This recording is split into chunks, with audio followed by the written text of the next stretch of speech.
Assalamualaikum warahmatullahi wabarakatuh. Selamat datang kawan-kawan semuanya di channel Riam Biru. Terima kasih banyak untuk kawan-kawan semua yang sudah berkenan hadir di channel ini dan masih bersama kami berdua. Ada Biru di sini, ada Bro Ayung di sana nanti yang akan berbagi kisahnya ke kawan-kawan semuanya. Jadi monggo langsung aja, waktu dan tempat dipersilahkan Bro Ayung. Baik, terima kasih Mas Biru atas kesempatannya. Seperti biasa saya mau nyapa kawan-kawan sebelum bercerita.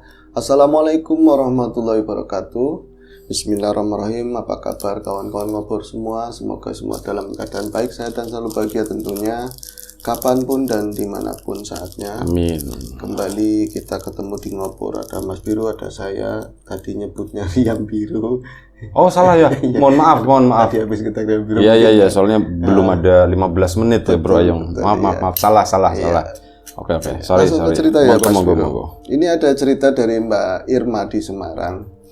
Jadi menceritakan sebuah peristiwa horor yang Mbak Irma alami sekitar tahun 2013.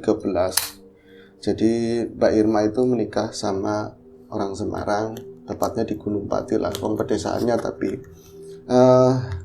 kemudian setelah menikah pindahlah beliau itu yang aslinya kan memang orang Jakarta Bi. Jadi ya kayak gitu, pertemuan singkat dengan Mas Supardi, dia jatuh cinta kemudian menikah begitu saja ya. Setelah beberapa bulan ketemu menikah, namanya jodoh, gampang-gampang aja lah. Terus yang dulu dia itu tinggal di Jakarta sana ya, metropolis mungkin disebut seperti itu. Terus biasa rame, nggak pernah kebayang dulu itu nanti nggak ada bekal wis untuk hidup di desa, ngebayangin aja nggak pernah. Tapi ketemu Mas Pardi, mungkin cinta bisa merubah segalanya wis. Akhirnya manut, bahkan bukan yang minta Pardinya, dia yang malah ngikut sama Pardi karena memang aku mau jalanin sama kamu. Dan dulu dia yang pengen jadi wanita karir, impian kayak gitu untuk sementara ditiadakan, yang penting aku pengen bareng sama suami, seperti itu. Nah, di desa itu cukup kerasan, apalagi perbedaannya. Kalau orang kampung mau, ya masalah hati kan beda-beda, ada yang suka, ada yang dengki, ada yang enggak. Tapi namanya tegur sapa biasanya wajib harus ketemu sama orang yang sibuk nopo dan lain-lain. Itu sangat menyenangkan buat Irma dan nggak didapat di sana, di lingkungannya begitu paling tidak. Kemudian Masa sih? ya nggak terlalu, maksudnya Jakarta juga nyapa. Nggak sehebat yang di kampung begitu, lebih nggak begitu banget gitu kan. Nah itu dia nyaman di sana jadi orang kampung, istrinya Pardi, rumah sederhana begitu ya. Tapi ketika menyelami 1-2 hari nyampe berapa bulan, setahun, pas dia pikir-pikir, aku pernah sempat agak sombong kalau Pardi itu orang kampung. Ternyata pas dinilai-nilai, dihitung-hitung, asetnya keluarganya dia sama keluarganya Pardi nggak ada apa-apanya, kebun, sawah dan segalanya lah, seperti itu.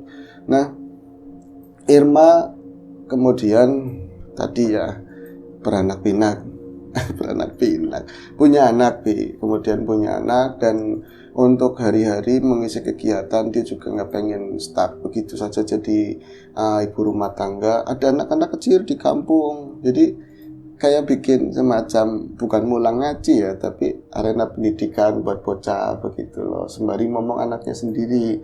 Terus diajarin lah macam-macam hal kayak keterampilan, sensorik, motorik, macam-macam wis, ala-ala wong pinter lah ke wong-wong desa. Sambutannya bagus banget, orang-orang desa pada antusias, termasuk ngajarin bahasa Inggris ya, siapa yang mau monggo lah, seperti itu ya. Jadi emang bisa orang Jakarta?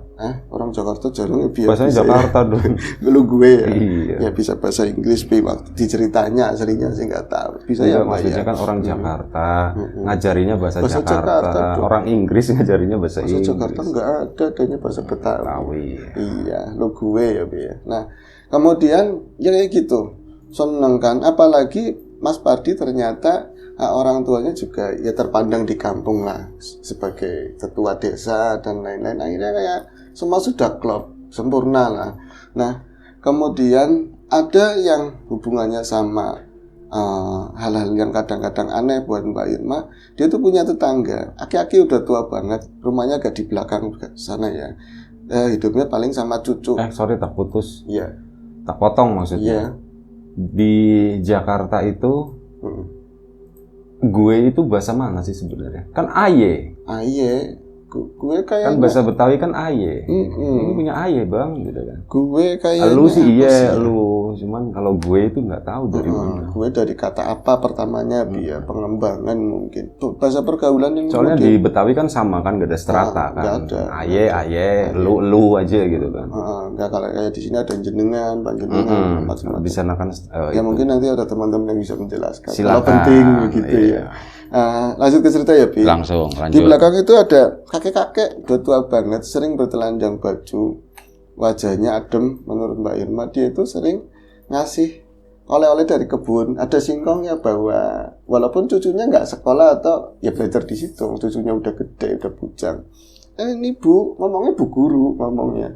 Ini bu guru ada singkong, satunya singkong empuk, ini singkong apa segala macam. Senang. Nanti kadang dikasih kelapa. Tapi ya dia itu sering ngingetin tentang banyak hal. Orang dibendur di sini begini-begini terus kamu nduk hati-hati, nduk hati-hati ya, hati-hati. Enggak semua orang yang kelihatannya sumeh. Jadi malah ini kok malah apa ya? Satunya bikin saya supaya waspada, tapi yang lain jadi saya jadi ikut kayak ikut berprasangka gitu loh dari omongannya. Itu selalu nunjuk kasih ngumai kae. Itu yang rumahnya di sana yang depan pojokan. Wirodo angel, itu agak susah orangnya, hati-hati sama dia. Jadi ya kamu kalau ngomong dia keras ya kamu lembekin, kalau dia ngomong lembek kamu diem, kadang seperti itu. Ya itu nggak dianggap omongannya, yang penting gimbal seperti itu. Nah waktu berjalan kemudian hamilah yang kedua Bi, perutnya gimana sih hamil yang kedua ya, hamil yang kedua. Nah itu lagi-lagi si mbah-mbah itu pun yang tadinya udah agak nggak ngomongin yang orang sebelah sana, ini hati-hati jangan keluar sore dan macam-macam, itu mulai rewel lagi. Dan itu sebenarnya senang diperhatikan, tapi satu bukan kakek saya, yang keduanya bukan kakek suami, ya orang lain lah, tapi kayak perhatiannya terlalu gimana ya dianggap wis makasih lah. Nah sore itu, suatu sore, berarti siang habis hujan dan ada ketemu sama bocah-bocah, kadang-kadang digilir, bukan di pelataran rumahnya si Pardi itu suaminya, kadang di rumah Bu Lurah, Bu Carik, kadang di warga begitu ya. Akhirnya keluarlah si Irma, namun sempat sebelum keluar mertuanya ngomong, mendingan gak usah, wong ini kamu lagi hamil muda, terus ya kan gak boleh capek-capek, terus ini habis hujan licin, jalanannya licin, urung diaspal katanya seperti itu. Tapi kasihan anak-anak nunggu. Loh aku yang berangkat aja, kata mertuanya. Emang situ mau mulang apa, katanya mau ngajarin. Enggak, mau ngomong sama ibu-ibu yang mungkin kumpul, libur hari ini, libur. Wong cuacanya itu masih riwis-riwis hujannya. Tapi Irma bersikeras, Bi. Dan dia itu jalan sendirian, mau dianterin mertuanya juga nggak mau. Apa nunggu masmu aja pulang? Enggak Bu, sekarang kasihan. Jalan Bi, jalan kaki. Dan itu nikmat, kata si Irma, di kampung jalan kaki ngeliat macem-macem kan. Nah itu jalan ke arah kanan bener jalanannya itu kayak batu, banyak batu, terus tanah-tanah yang licin. Ada dia milih-milih, kadang-kadang geser kanan, geser kiri, menghindari genangan sama yang licin-licin. Terkadang yang ada rumput justru keset, yang ada rumput lebih aman begitu ya. Pas dia ngelewatin ada sebuah kayak jalan berbelok sedikit, di situ agak gelap dan memang sore setelah hujan, ya ada lampu jalan tapi kan belum dinyalain. Dia udah mulai ternyata iya ya licin banget, tapi udah tanggung, mau balik lagi juga kasihan anak-anak yang nungguin gitu. Nah itu milih jalan banyak genangan dan iya kayak bekas dilewatin motor, terus ada bekas bocah kepelarak gitu, kepleset, ada kaki kepleset itu ya. Dia tuh mulai menghindari area-area yang kemungkinan bisa bikin dia kepleset. Udah mepet-mepet sampai dia itu pegangan pagar bambu. Kampung itu biasa pagar bambu ini cukup kuat, dan bambu itu biasanya diikat sama tumbuhan hidup sampingnya, diikat pakai kawat. Ini aman pegangan. Terus bismillahirrahmanirrahim, pegangan begitu kan ya. Nah ini lagi udah hati-hati banget. Tahu-tahu itu pas di area yang di situ ada bekas orang kepleset atau ban, tapi ban gede mungkin ya gerobak atau apalah di situ yang ada seret, ada area yang bekas kepleset atau selip di situ. Itu ada dari arah kebun. Dia itu ngerasain ada sesuatu yang benar-benar kayak kalau dia itu ada yang nabrak hewan atau apa itu ya rasanya diseruduk. Dia itu kerasa dari arah bokong mungkin di sini ya, sama bagian tengkuk semacam ada yang dorong dari arah kebun diginin. Jadi kalau orang jatuh kan biasanya ya gabruk begitu aja meleset, apalagi ini pegangan sama pagar dan cukup kuat. Lepas gitu aja saking kencangnya dorongan itu kayak semacam dibanting begini, bok, ditaruh di genangan air yang lumpur ya, air itu bok langsung Allah Akbar.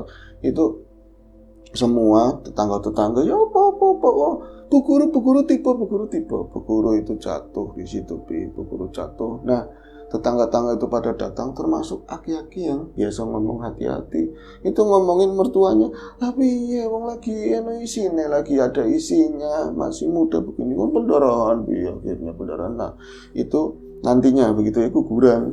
Nah, tapi ada keanehan ketika warga-warga pada ngumpul, termasuk ya yang mau berangkat ke tempat yang mau diajar ya, itu mau berangkat itu juga ya Allah Bu Irma, ada bocah kecil juga di situ ngumpul. Dia itu ngelihat satu orang dalam kepayahan kesakitannya dia juga ngelihat darah seperti itu, panik lah ya. Dia ngelihat orang-orang itu pada khawatir. Di sela-sela orang itu ada seorang ibu, dan itu tinggalnya memang benar kata si Mbah tadi yang tinggalnya hati-hati wong kayak gitu loh.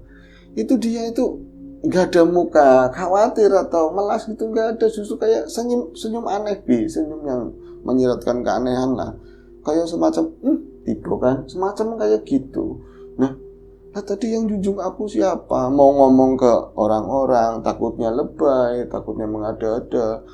Ya tipunya primen Mbak, tipunya gimana, jatuhnya gimana, enggak, tadi kepleset ngomongnya seperti ya Allah digotong-gotong kan, gotong-gotong, terus akhirnya dibawa ke klinik, nanti dirujuk ke rumah sakit. Nah dia kan gak mau banget yang namanya rumah sakit itu, tapi dalam perjalanan ngomong dia sama mertua, tadi Mak, saya itu kamu jatuhnya gimana, ada semacam tangan saya dijunjung begini, ngomong sempat muluk, sempat ke atas dulu baru pok. Ya Allah di situ, padahal biasanya nggak ada apa-apa, siapa yang nakal ya. Jangan ngomong kayak gitu, kata suaminya, berarti Simbah ya. Bapaknya suaminya itu, jangan ngomong kayak gitu, yang penting ini dirawatin yang benar-benar. Nah mau diajuin ke rumah sakit dia nggak mau, tapi harus, katanya ini harus, masalahnya dia ada pengalaman kalau anti banget dari dulu ya, semenjak kecil mungkin SD kelas 4 dia pernah ada pengalaman buruk di rumah sakit. Jadi pernah dia punya uak itu ya lagi di rumah sakit dan kondisinya kritis, tapi ada yang nunggu juga. Biasalah, terus orang tuanya juga pengen nengokin untuk kesekian kalinya, itu ngajak Irma. Kata bapaknya, kalau dia itu paling tidak masih bisa mendengarkan, kalau enggak kita ngaji untuk terakhir kali, mungkin ada yang bisa respon, mau nitip-nitip apalah, kita datangkan ke sana, ke rumah sakit. Nah ketika dalam perjalanan itu udah hampir mau rumah sakit, itu ada yang nelpon, uaknya sudah meninggal.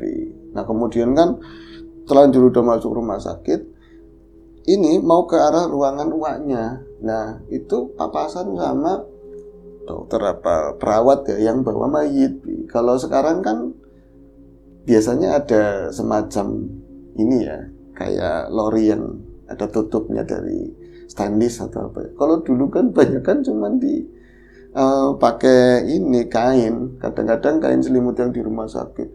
Itu emaknya Mbak Irma nangis, wah gojos, itu di stop karena arahnya dari ruangan itu. Pas dibuka itu Mbak Irma ngelihat dedel-duel. Jadi yang di ini bukan uangnya, tapi kayak orang korban tabrakan atau dari kamar mayat. Emang sebelah sana ada kamar mayat, udah dijahit-jahit kayak boneka caki, melembung-melembung gak jelas, bahkan meler darahnya itu. Dia itu parno di situ. Ketika nyari uangnya udah sama keluarga itu lagi duduk, malah udah di depan. Nah setelah melihat yang tadi orang yang pecah-pecah udah dijahit-jahit itu, dia itu sampai berapa hari Mbak Irma tuh di rumah pun kebayang terus, kayak ada di mana-mana gitu, kayak orang itu matinya nggak tenang dulu, pikirannya seperti itu, sampai diobatin sama orang pintar, ceritanya seperti itu. Jadi sekarang pas lagi dia kepleset, pengennya jangan dibawa ke rumah sakit. Rumah sakit itu tempat serem banget. Wong setelah kejadian itu aja, kalau ada saudara teman kecelakaan kayak sakit, dia cuman bisanya nyumbang, kalau enggak nitip oleh-oleh, kayak nggak mau rumah sakit. Ini kok harus ke rumah sakit.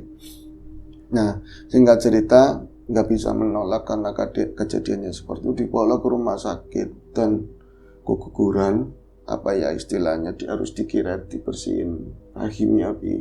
Nah wis kan, ya sedih kehilangan bocah, tapi ternyata di rumah sakit yang nggak seperti yang dibayangkan dulu, nanti banyak begini-beginilah.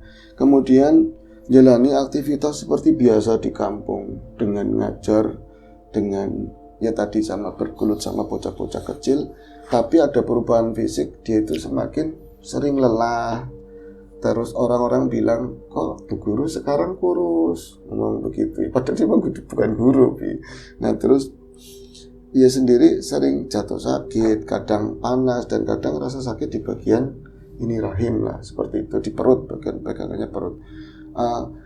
Selama-lama berlarut-larut itu sekitar mau ada setahun atau 2 tahun lah, mungkin hampir 2 tahun diperiksakan, dipaksain sama suaminya Supardi, diperiksa-periksa, ternyata ada itu kista yang menempel di rahim. Itu berita yang sangat gak enak banget buat si Irma dan keluarga, dan kemudian dirujuk-rujuk harus dioperasi. Datanglah ke rumah sakit untuk kedua kalinya. Dia itu kiprahnya bagus di kampung ya. Akhirnya rombong-rombong orang-orang pada niliki, pada datang ke rumah sakit. Dan ketika situasi kayak gitu, entah nggak dibius sih sepertinya. Di dalam ceritanya Mbak Irma, kayak saya nggak dibius, tapi karena saking payahnya sakit saya ngerasa begitu. Kalau orang datang itu cuman iya aja, nggak ngerti itu satu-satunya orang itu siapa-siapa. Yang pasti ya ada ibu-ibu, ada bocah, ada bapak-bapak. Wong kampung hampir tumplek lah, apalagi hampir kesana semua, apalagi bapak kan populer di kampung, mertua begitu ya. Sampai satu ketika berarti berapa hari di rumah sakit, nanti besok suruh puasa, mau operasikan, katanya puasa dulu ya. Nah itu dia itu kedatangan beberapa orang ibu-ibu, tapi lagi sore, itu malam, habis maghrib persis. Sorenya itu dia sering ngelihat ada suster gelisah bolak-balik, itu dia sebel. Dia orang nggak ngapa-ngapain, suster ini satu nggak ngapa-ngapain. Dia meriksa juga enggak, cuma masuk terus nanti keluar lagi, masuk keluar lagi. Nah dia itu masih bisa ngomong lancar, masih bisa komunikasi sama mertua juga. Ngomong sama mertua, Bu, kok itu mbak kok wira-wiri terus? Mbak yang mana no? Mbak yang mana do? Tadi suster, nggak ada suster, saya aja nungguin suster. Katanya ada suster, perasaan dia tuh lihat ada suster wira-wiri tadi masuk, terus kesini balik lagi, dia tuh kayak beresin apa di meja, balik lagi, apa saya yang nggak ngeliat ya, kata ibunya begitu. Padahal dia jarang banget ninggalin ruangan. Wis kamu besok mau puasa, bentar lagi mau operasi, mendingan kamu jangan mikir yang macem-macem. Nah itu tahu-tahu diketok pintu, tamu itu rombong-rombong ibu-ibu. Dan ketika ibu-ibu datang, Irma ngerasa waduh itu enggak enak banget. Itu sempat sebelum ibu-ibu masuk, yang keluar kepalanya itu keluar dari pintu itu ya, kan masih sandaran itu, bisa ngeliat ke arah pintu ya Bi.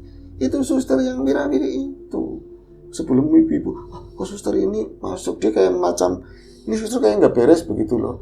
Tapi ketika masuk, bukan suster, rombongan ibu-ibu yang dekat-dekat rumah.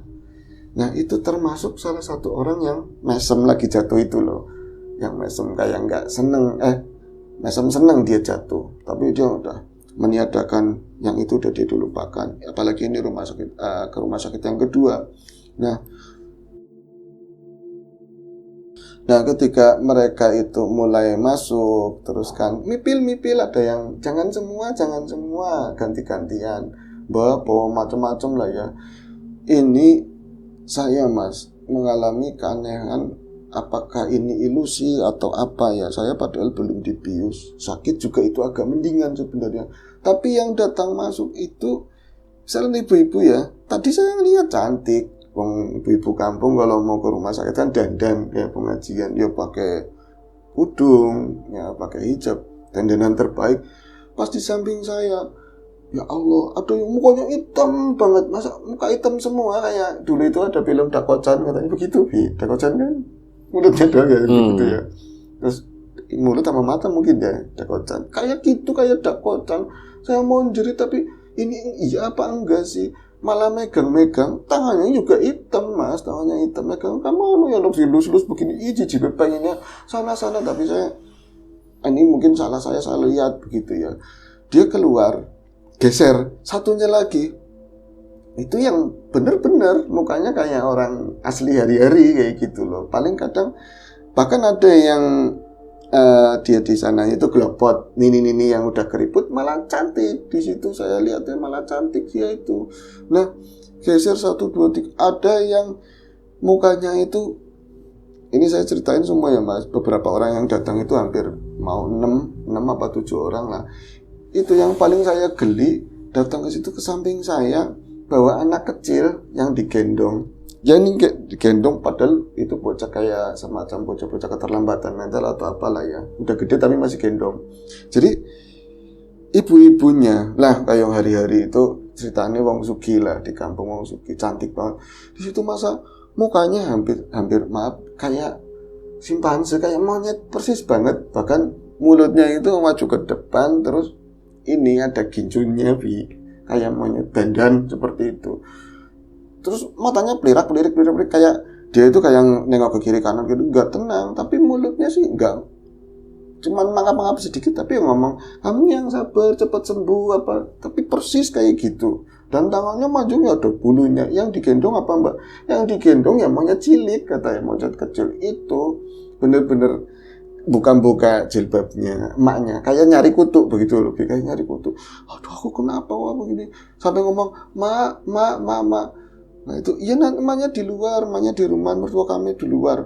Nah giliran berapa orang yang terakhir itu ibu-ibu yang senyum-senyuman itu loh, itu datang ke situ, dia itu kayak paham loh, enggak masa nengokin orang ngadepnya bukan ke saya, ke tembok. Terus tapi tangannya ke belakang gini, kamu yang sehat, sabar, namanya orang sakit ya haknya orang hidup ya sakit, cepat sembuh, muka-muka cepat sembuh. Nah ini mijit kayak orang, saya itu tangan apa bagian paha mungkin ya, kayak ditekam-tekam begini, sakit banget. Saya sampai jinggut begitu dan saya ngeliat ke tangannya, itu mas tangannya mas, kayak ada sisik-sisiknya begitu loh. Ini hulek itu, hulek ya mungkin hulek atau raja pikolobi seperti itu, tok kukunya irang-irang banget sampai saya jinggut. Itu ada info, saya tampel. Kenapa ada yang ngomong itu ibu-ibu? Saya ngeliat ibu-ibu mukanya bener lagi kayak biasa, tapi itu nggak rubah bener-bener, dan dia masih ngeliat ke belakang. Terus ada yang ngomong, nih nengokin orang lihatnya ke tembok, kata dia begitu. Iya lalen lupa, dia nengok ke arahnya si Mbak Irma itu, wujudnya wis kayak malampir yang tipi-tipi kayak lebih dari amal itu kan hijau, iya mungkin hulek kayak gitu. Terus ini hitam, ilate lebar panjang banget. Saya nyampe, wis udah keluar.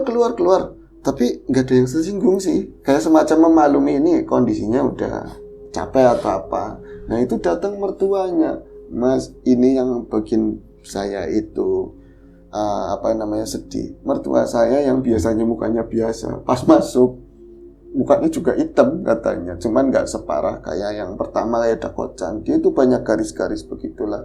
Terus kadang-kadang ngomong gitu, padahal ngomongnya kamu sabar, itu banyak yang sayang, banyak kesini, tapi nanti kayak meledin itu aneh deh pokoknya. Ngomong kan, ma aku pengen sendiri, itu doa, dia itu doa sebisanya. Nggak lama mas Pardi datang, suaminya Pardi datang, terus nggak apa-apa, nanti didoain bareng-bareng, besok kamu mulai puasa. Singkat cerita, mau operasi, ada bius total. Dia di sananya itu kayak dibawa ke alam nggak tahu, yang jelas itu benar-benar sepi, kesana kemari, kok gunung ini ke gunung, nggak tahu lah, nggak pasti banget. Cuman terakhir dia kayak diambil 2 orang mau dibawa entah kemana, terus ada orang lain itu Mas Pardi sama kaki-kaki yang di belakang rumah itu ngomong, emang wis waktu nek, digituin kaki-kakinya. 2 orang itu cuman ngangguk, cuman pakaian putih, cuman nggak ada mukanya, nggak ngelihat ke saya Mas. Terus ini belum waktunya mungkin, ayo melu aku baik. Terus dia bangun itu dengan segala kepayahannya dia itu setelah habis operasi, jadi ngabisin bius habis gitu loh, bius habis. Terus singkat cerita dibawa ke rumah, prosesinya banyak banget. Jadi mertua kayak nggak boleh nyentuh tanah, gimana sih, dari mobil digendong 2 orang begitu kan. Terus disediain baskom itu kaki kanannya suruh nutul baskom dulu. Nah itu keanehannya, baskom yang saya tutul pakai kaki itu hitam. Nanti geser lagi. Jadi berangsur-angsur makin bersih. Kayak kaki itu kayaknya, padahal kaki ya mungkin bersih saya, tapi kayak dia itu mengeluarkan apalah, jadi hitam. Terus mertua itu ngomong, terakhir nanti kamu nih ya toh, yang nakal sama kamu siapa mukanya. Nah terakhir, baskom terakhir, saya ngeliat, tapi saya nggak ngomong yang nakal siapa. Saya ngomong nggak ada apa-apa. Masa pada nggak percaya, tapi yang saya lihat jelas itu ibu-ibu yang di pojokan itu lebih, yang mukanya kayak tadi saya hulek. Tapi saya nggak ngomong, takutnya jadi prasangka. Ini mah cerita Mama samaran semua ya Mas. Nah itu akhirnya saya sembuh, terus saya kembali aktivitas seperti biasa, berangsur. Itu ternyata motifnya dia itu kayak semacam dengki. Anaknya itu guru benar-benar guru SD lah seperti itu, tapi dia itu pengennya kayak saya, tadi kayak dengki seperti itu. Jadi kayak dibikin, terus ya kayak gitu kata-katanya ya, yang lemparin saya jatuh ya suruhannya dia, tapi wallahu alam saya nggak mau. Prasangka yang penting sehat udah. Tapi akhirnya dia kayak di steril, nggak bisa punya anak lagi. Itu aja sih. Baik, terima kasih Bro Ayung atas ceritanya. Kawan-kawan di rumah juga terima kasih banyak sudah mantengin kita sampai di menit dan detik ini. Semoga terhibur dengan cerita-cerita yang ada di Ngobrol Horor ini. Nah, mohon maaf di awal tadi salah sebut. Itu aja doa terbaik dari kami untuk kawan-kawan semuanya. Sampai jumpa di episode selanjutnya Ngobrol Horor. Nggak salah lagi ya. Jaga kesehatan kawan-kawan semuanya. Assalamualaikum warahmatullahi wabarakatuh.